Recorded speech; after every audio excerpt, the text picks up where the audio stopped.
Are you ready to stop the self-sabotage and create the life you desire?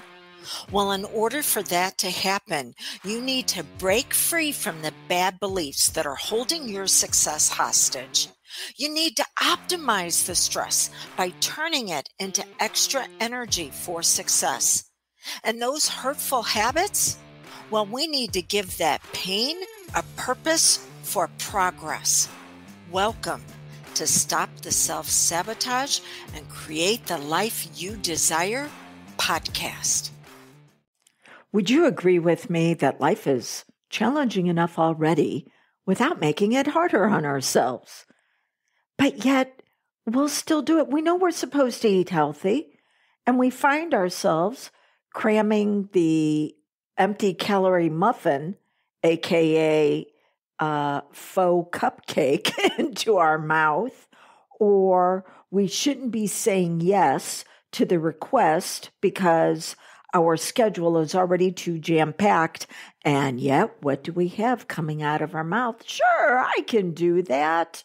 Or we're not drawing boundaries, or we're absolutely overwhelmed because we have so much to do, and we find ourselves scrolling mindlessly on social media instead of taking action to turn that to-do list into a to-da list. Why would we do those things? Well, that's what I want to share with you today and begin to give you some insight on what needs to take place for you actually to move from being overwhelmed into opportunities, for you to understand why you're saying yes to the things that can actually hold you back, and then what needs to be done so you can begin to say yes to your success instead. And we're going to use the acronym of PISS, P-I-S-S, like I'm too old to be pissing on myself. And it stands for parts, imprints, self-sabotage, shadow self. What is an imprint? An imprint is an experience that you went through either repeatedly or one time that had emotional content to it, emotional connection, that it created a way of you either reacting or responding to life. Reactions are based on past pain.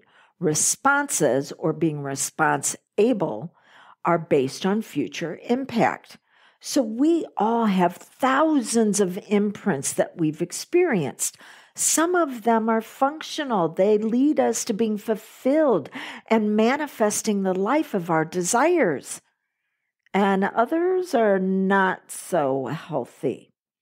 Now, if we went through an experience that was not healthy for us, and it was intense enough, again, either through repetition or one time, it was intense enough, the age we were whenever we went through it, frozen time. That aspect of our personality is still that age. And so that means whenever you move into a situation that is similar to the original imprint, who you were, the age you were, whenever the original imprint took place, is the age that you become in your everyday awareness. You get triggered. The switch is flipped. You're grabbing that muffin, not as the adult who wants to reach and maintain a great weight level for herself. You're reaching for it as the younger you that says, I'm starving. I'm starving for something. And I'm going to tell you right now, it's not that the muffin. You're starving for an emotional need to be met, and you don't know how to make that happen. So you're just going to grab whatever there is. Here's a sidebar to that. If you find yourself grabbing a lot of sugars, You're needing to pump yourself up. You've been really low with the emotions that you've been experiencing. And so you're looking for a sugar high. If you've been experiencing a lot of overwhelm, you will typically find yourself reaching for empty carbs like pretzels and chips, breads, because those have a calming effect. So you're using food to get an emotional need met. And you're not doing it from your everyday waking awareness. You're doing it from who you were when those emotions showed up and you couldn't handle them the first time around. That is the aspect of you that's getting triggered. I'll give you a personal example of this. Over the summer, if you've been in my world for a while, you know that I finally received my divorce, yay, last spring. And so I dated quite extensively over the summer. And there was someone that was in my world that kept triggering me and triggering not who I am as a healthy, functional adult, but triggering the young girl that had been hurt by an authority figure in her life and would stand up for a little bit and get all mouthy, but knew she was going to get beat down and would run and hide. And eventually, because we're going to get to the self-sabotage in just a moment, that little girl wound up turning to drugs and alcohol at one point in her life to hide because she didn't know how else to cope. And I was 13 when that happened. Okay, so I don't know what part of you, what aspect of your personality is coming out right now, but I do know that she's triggered. I do know that she's doing the best she can based on what she knew at the time, because she does not have access to your everyday awareness. And I do know that she was never intended to try to take care of life at the age that she was at. She was supposed to be young and innocent and making friends and playing. And instead, she was put into a position that she couldn't cope with. And she keeps getting triggered and trying to handle your life now from the maturity level that she was then. And that's what will show up then with the self-sabotage. See, you have 6 needs in life. You have a need for certainty,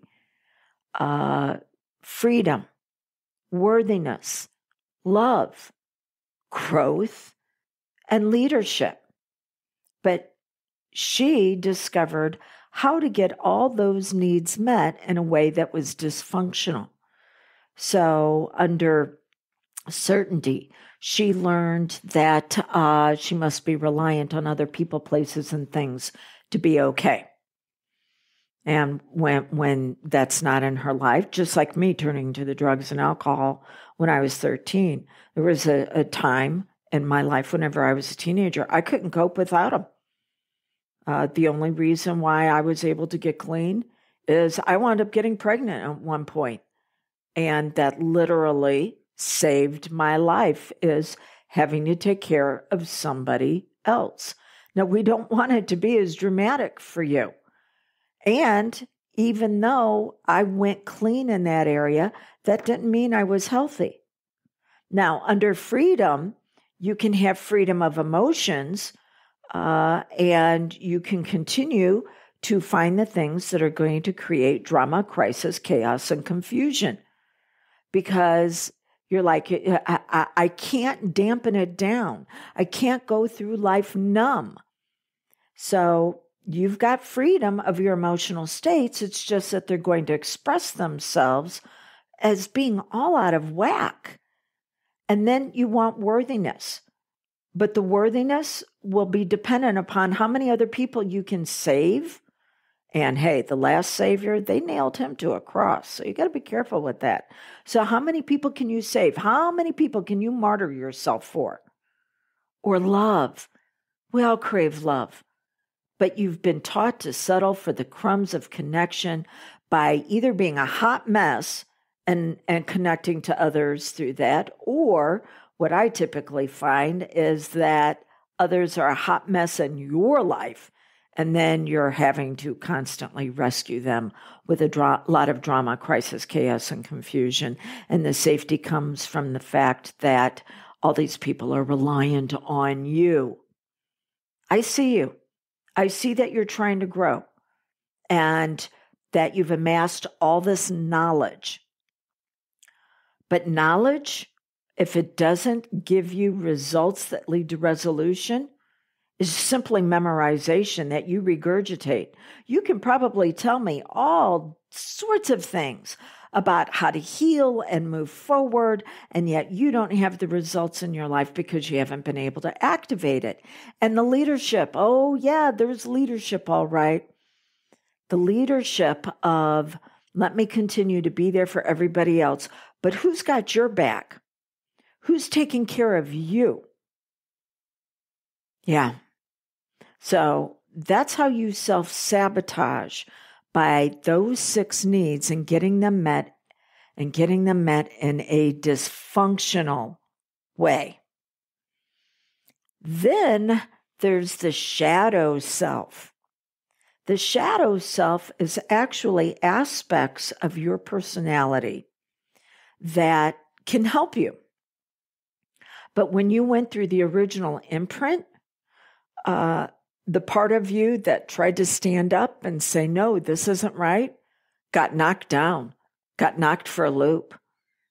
And you had to put away that part of yourself and to keep safe.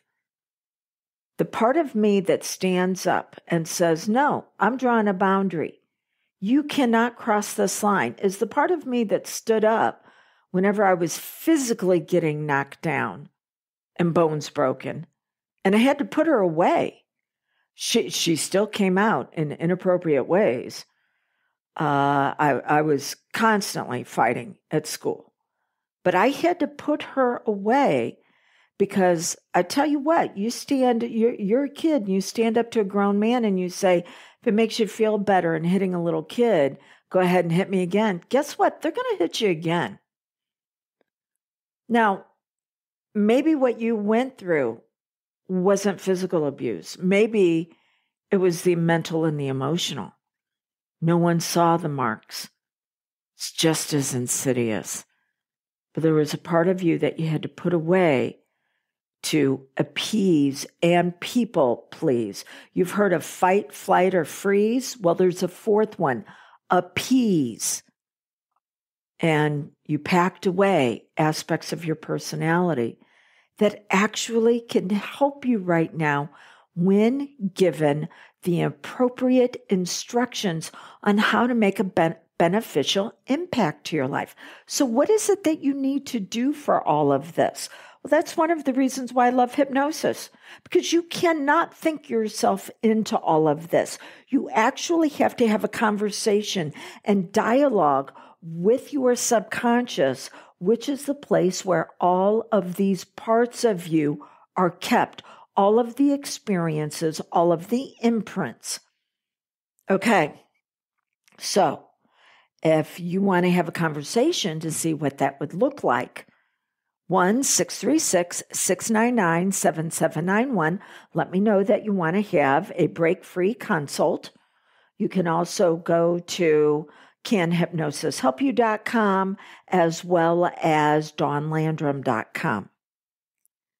But life's going to keep pissing on you. You're going to keep pissing on yourself. You don't mean to. But that imprint was so strong that it froze a part of you in time. And then it packed away the aspect that can actually help you achieve. It's time that we open all of that up to who you really are. Allow yourself to receive so then you can achieve. Until we get together again, blessings on your journey.